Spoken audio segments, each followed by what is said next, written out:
are, ecosystems that are driven by regions still going to be important? And everyone was saying that that was the case, and they should be, and they are, and all these things. And I get how much money that London gets compared to Manchester and all these things, and I get it. And I get that Cambridge, the number of people that are connected with tech startups, if you come from Cambridge, you are something ridiculous, like 100 times more likely to get funding than if you could go to those universities, and if you don't, it might even be higher.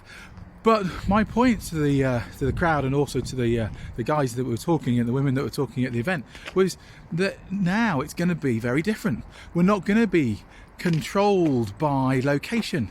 Everything's now going to be remote. It's going to be very different. It used to be that if you were next to the canals, then you had a strategic advantage. Maybe it was you're in Manchester, you had a strategic advantage. Maybe if you're in Lancashire for manufacturing, or London for fintech, etc. Maybe. But actually nowadays, with startups all going remote, and everything now being more and more online, and everything being about flexibility and bringing in diversion and bringing in diversity and inclusion, I think actually location isn't going to be as important.